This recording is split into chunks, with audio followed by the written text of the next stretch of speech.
Hello Jaipurites and welcome to fit रहे जयपुर। कितना कुछ कहा जा चुका है फिटनेस के बारे में।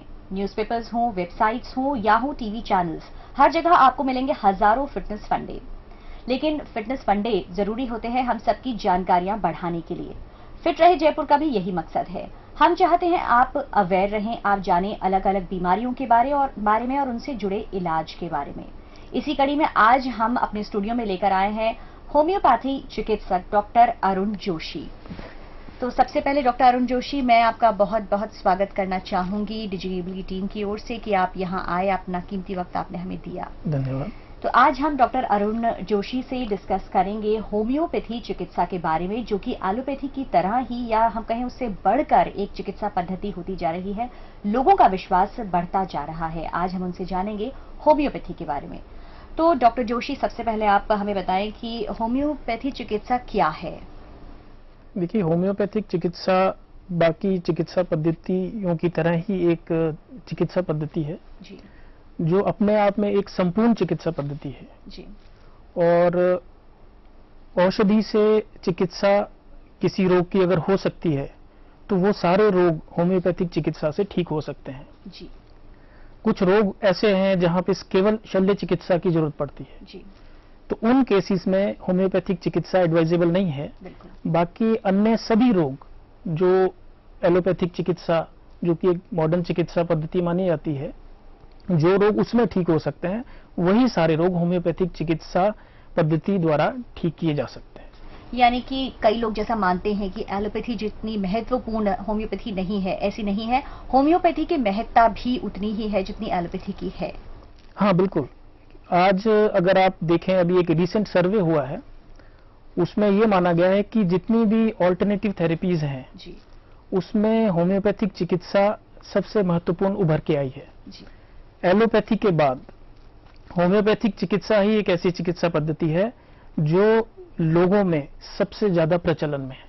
जी, यानी वो मॉडर्न मेडिसिन जो अभी सबसे ज्यादा प्रचलन में है, उसके बाद अगर कोई ऑल्टरनेटिव थेरेपीज में ट्रीटमेंट लेता है तो होम्योपैथिक चिकित्सा ही नंबर 1 है। जी।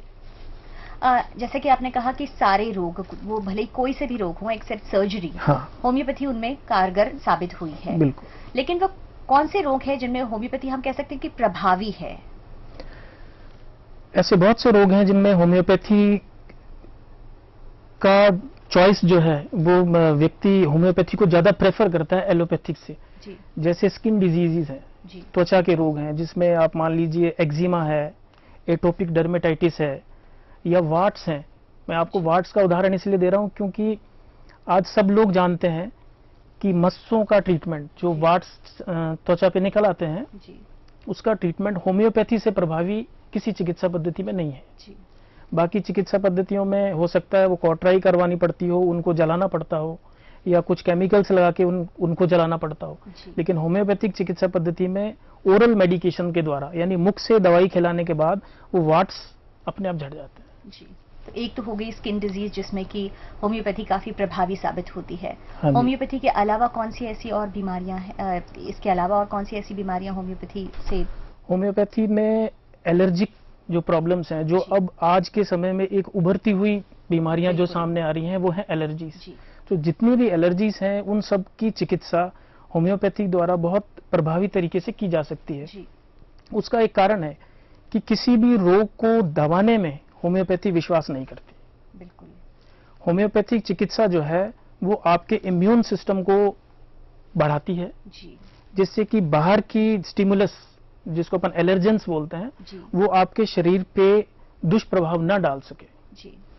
ये आपने एक बहुत अच्छी बात बताई कि होम्योपैथी और एलोपैथी में शायद फर्क यही होता है कि जहां एलोपैथी उस चीज के सिम्टम्स को दबाने की कोशिश करती है, जी हाँ। वहीं होम्योपैथी उस चीज को आपको अंदर से मजबूत बनाने की जी हाँ, कोशिश एक क्योर तो तभी हो पाएगा जिसको अपन बोलते हैं कि बीमारी का पूर्ण इलाज हो गया। बिल्कुल, बिल्कुल, बिल्कुल। तो अगर हम शरीर की क्षमताओं को, उसकी इम्यूनिटी को इतना बढ़ा दें जी, कि जो बाहर के एलर्जेंस हैं वो आपके शरीर के अंदर प्रतिक्रियाएं ना कर पाए, जी। तभी जाकर के एलर्जी का संपूर्ण इलाज हो पाता है, बिल्कुल। और ये होम्योपैथिक चिकित्सा में ही संभव है। तो एक हुई स्किन डिजीज, एक हुई एलर्जी।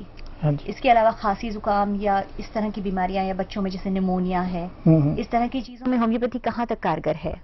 होम्योपैथिक इस तरह की बीमारियों में भी बहुत कारगर है। जी, अगर समय से मतलब रोग बहुत ज्यादा ना बढ़ जाए इमरजेंसी कंडीशंस में ना चला जाए, बिल्कुल। अगर समय पे आप होम्योपैथिक चिकित्सक के पास इस तरह के केसेस को लाते हो जी, तो इसमें होम्योपैथिक चिकित्सा बहुत प्रभावी है। यानी यूं कहें कि अगर सर्जरी को हम ना देखें या सर्जरी या इमरजेंसी कंडीशंस को छोड़कर अगर बीमारी अपनी पहली या दूसरी या आगे तक की स्टेज में भी है तो होम्योपैथी के पास कारगर उपाय है। जी हाँ जी। तो जैसे आजकल के टाइम पे सबसे ज्यादा जो नाम सुनने में आ रहा है वो है स्वाइन फ्लू या चिकनगुनिया। इन रोगों में के लिए होम्योपैथी चिकित्सा के पास कैसे इलाज हैं?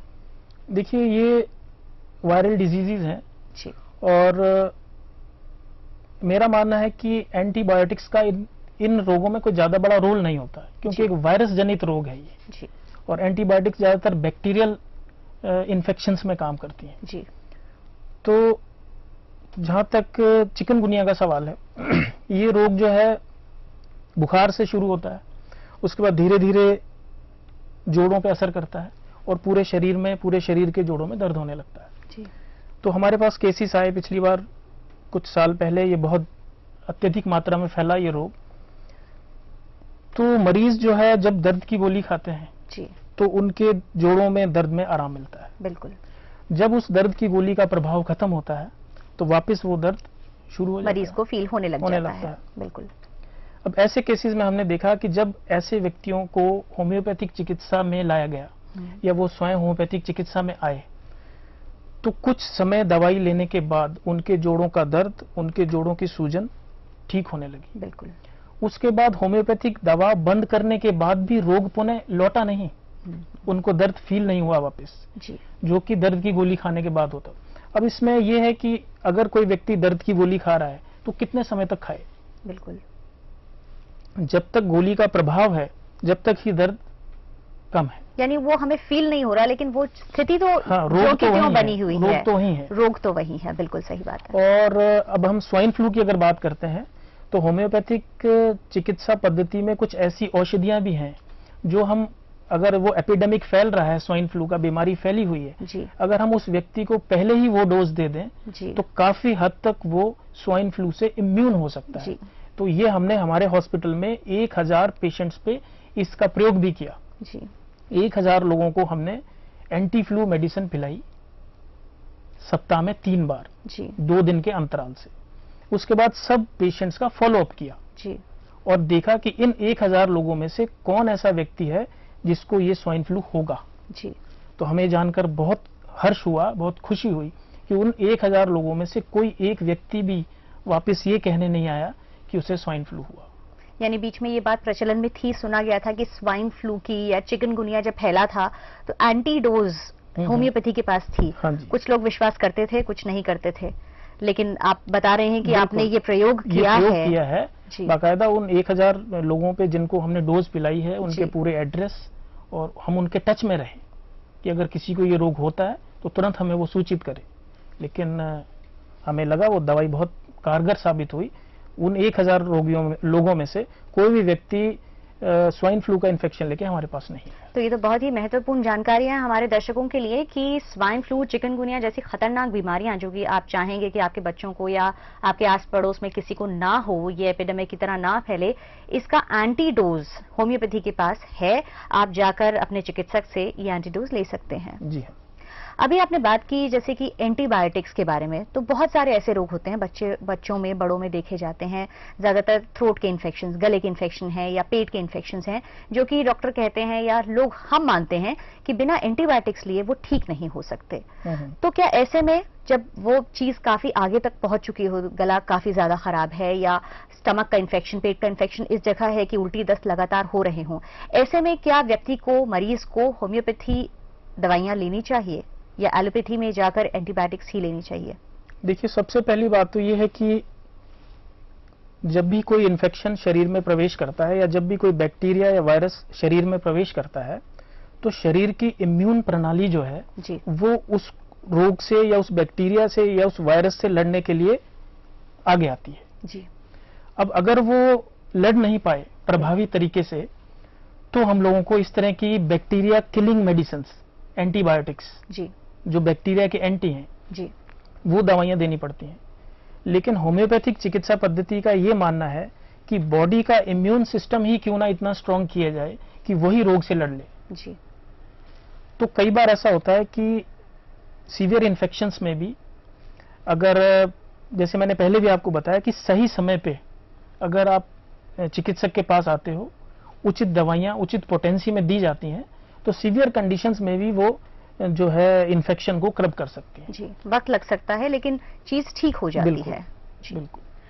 तो अभी हम लेंगे एक छोटा सा ब्रेक और ब्रेक के बाद फिर लौटेंगे डॉक्टर अरुण जोशी के पास में और उनसे पूछेंगे कुछ और सवाल होम्योपैथी से जुड़े हुए।